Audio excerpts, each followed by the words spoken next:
We're going to break through what Sully has said regarding Manchester United and what else we can expect now in the last few weeks of this transfer window. All the latest news, ins, outs, and the shake it all abouts on joking. And of course, I want your live comments in. We're slightly earlier tonight because we all know I'm busy. I did warn you about this earlier on, so massive thank you to you all for piling in to the live chat. If you are playing catch up later on, then please do get your comments in below. I'll check through them all later on this evening as well. Everything United and what is going on. Right, so we had all the talk and everyone's been stressing all day. I've seen it, social media is in a bit of a frenzy and everyone's panicking because Arsenal are about to obviously break the news and sign Bruno Guimaraes. I've just done a video on that and what's happening with Bruno. In terms of what this means for Manchester United, does it bring Lewis Skelly into the fray? Does it bring him back onto the scene for Manchester United? United were supposedly debating whether to go for left back or midfielder. Where are these reports coming from? I did a full breakdown this morning. Didn't bring you news as such. Talked about everything that was going on, but the situation at Manchester United and where the media currently is. They're all fighting and scrapping around each other. We were told by Fabrizio Romano about 2 weeks ago that Manchester United are not done yet. We have just had the same report in the middle of all of these worrying and concerning reports about United not doing any other business from this point to the end of the window. We just had another report come in that we are still doing business this window and we are not done yet. And this has come from Sully himself. Not said much recently, but I've just come with the update and breaking everything down. So we're going to go into this and I'm going to touch on what Ben Jacobs also said on top of this as well. So let's get into it and let's get cracking with everything that's happening.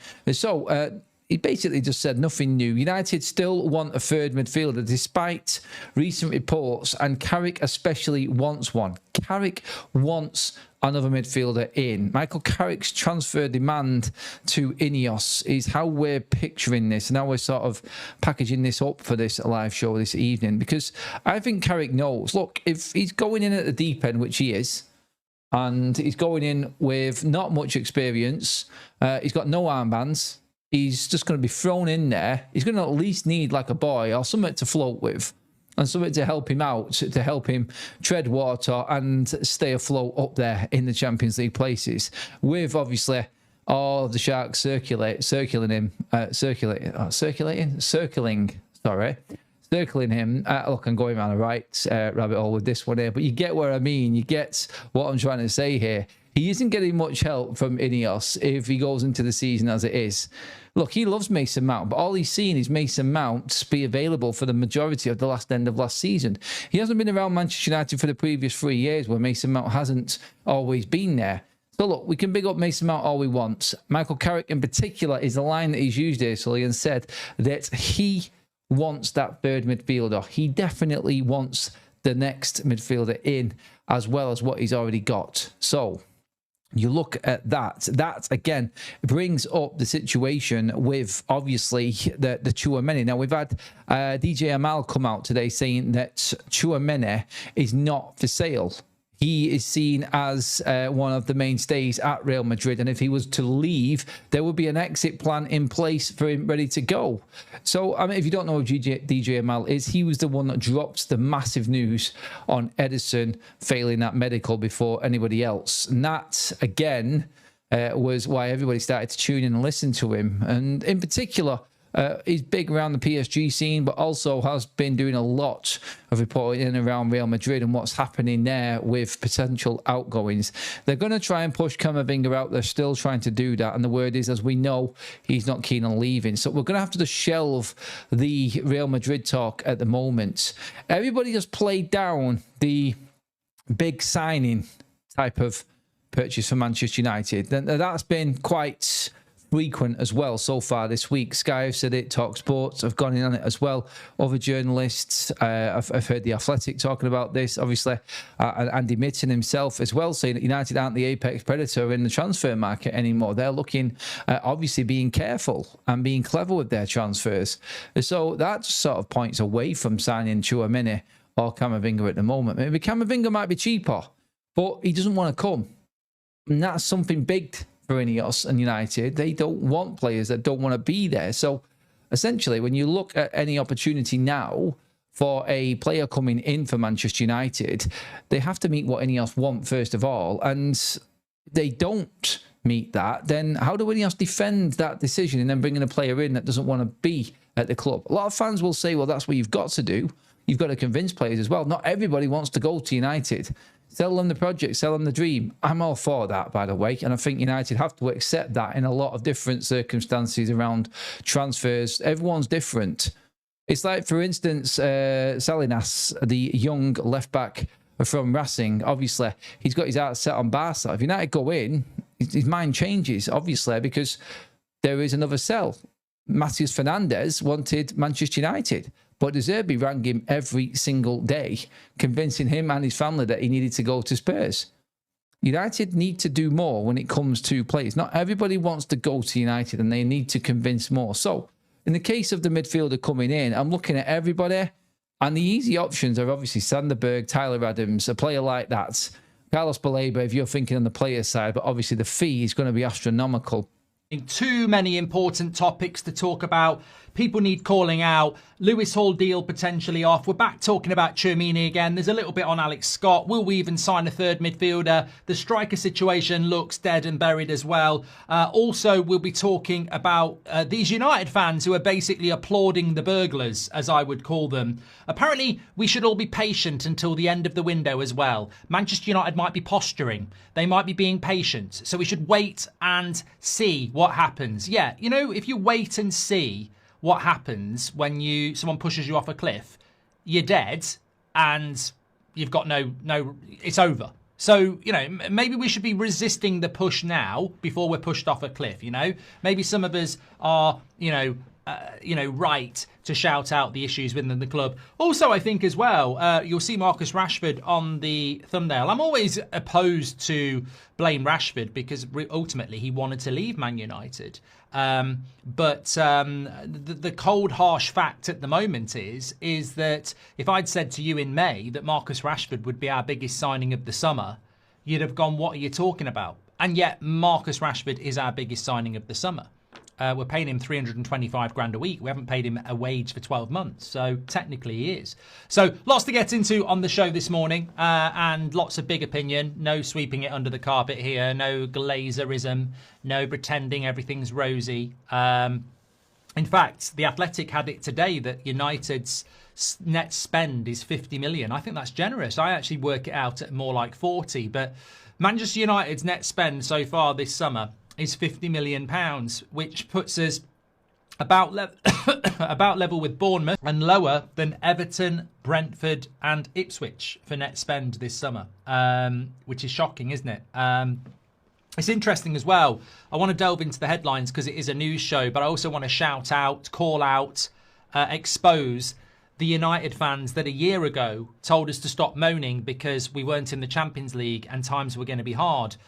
We are in the Champions League now and we're spending less than last year. Where are those prats? Where are you now? Where are you? Let's be having you. Come on, we want your excuses. Where are you?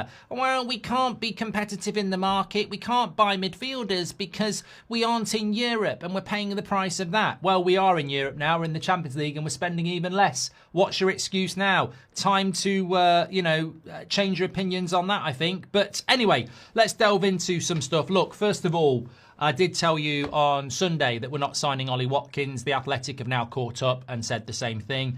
Ollie Watkins unlikely to be coming to Manchester United, not on the agenda, not being looked at, not looking to come to Manchester United. So Ollie Watkins not going to happen. Danny Welbeck was never under consideration by Manchester United as well. I love the way United brief what they're not doing. Because we already know you're not doing anything. So what are you going to do? Try and glaze yourself because you're not signing this player and you're not signing that player? Who are you signing then? Who is the striker that you're signing? Because I tell you what, as clear as day, I can see we're not going to sign a striker. It's so bloody obvious that we're not signing a striker because Mbeumo can play up front. Cunha can play up front. Rashford can play up front. He's like a new signing. So I just, we're all stressing about centre midfield and left back. 4 weeks to go. I just don't see it. I just don't see a striker coming in. But two significant updates this morning. Little bit on Alex Scott. So this was in the Athletic today, but it wasn't even in the Man United section. It was in the Bournemouth and Chelsea section. Alex Scott is a player admired by Chelsea. They have made a bid.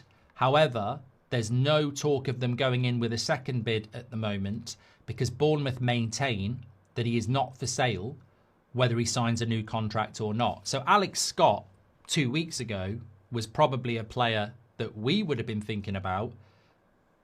He's not even being mentioned around Man United anymore. It's just completely disappeared off the radar. So in relation to Alex Scott, there are updates, but it's got nothing to do with Manchester United. I got sent something just before I went live, actually, that Carl Anker, I mean, he doesn't get much right in relation to transfers, to be honest. This is the guy who said we weren't talking to Kone when we were.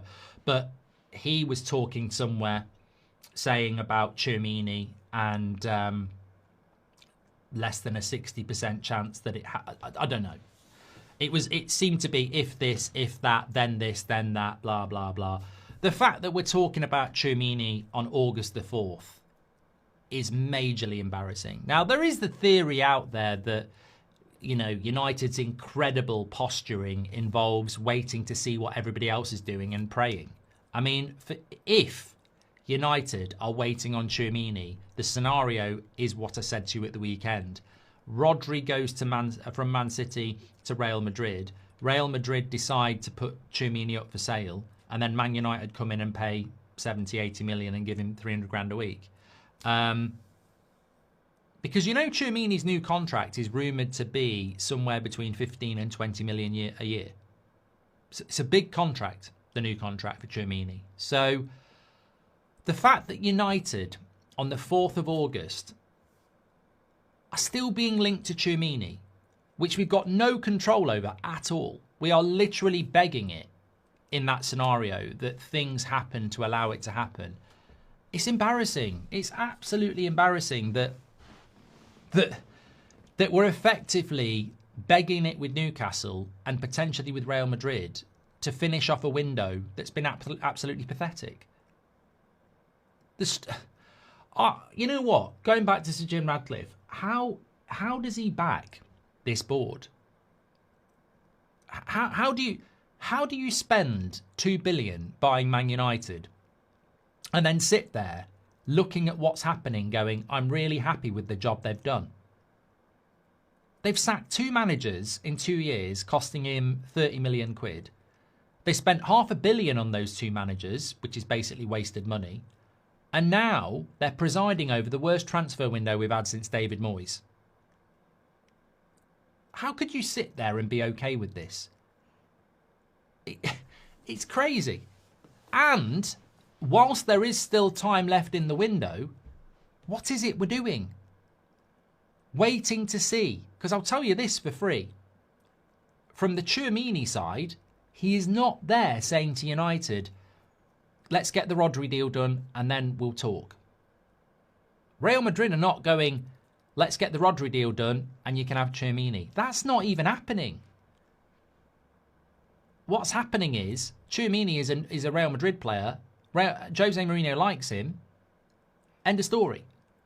So what are we doing? Like, what are we doing? And look, somebody said the Kone deal was never on. Well, you know, I actually embrace the criticism and the mockery, etc., because I can deal with criticism. It always generates good conversation. Whether Kone's signing for Man United or not, I would still say. I mean, look, can we just have a moment? By the way, I've got some very sad news. Over many previous transfer windows, we used to have something called the Hotometer. It's struggled with health issues this summer. We were very hopeful at the start of the summer that it was going to play a very active part in this summer transfer window for the United stand and all of you. But it almost instantly had health issues, and it did come back a little bit in July, and we were very hopeful that they were over the worst, but I'm sad to say they're dead. The Hotometer has died, and, you know, not a day goes by without me thinking about it. You know, the previous summers we've had, you know, it was thriving so much. It had a cold meter at one point, but there's nothing we could do. There's nothing we could do. It's and I'm sad to bring you that news, but the hotometer is dead. And the reason it's dead is because we cannot put 7 players on a hotometer and say they're likely to come to United. Like, if I was to do a hotometer now, it would be Manu Kone, 5. And that would be it. There is nothing else to discuss. You could put Lewis Hall on there, but I'd put him a 2. You could put Tchouaméni on there or Camavinga on there, but I'd put them at a 1. There's just no prospect of anything. And look, in relation to Manu Kone, to the Pratt in the chat who said it was never happening,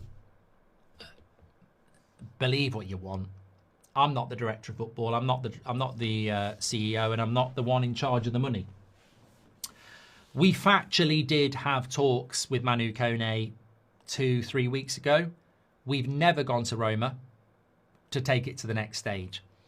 And the stages of a transfer are, as you already know, talks with the players, personal team terms agreed, talks with the club, deal done, here we go, hold up the shirt. With Kone, we've never gone past point 2.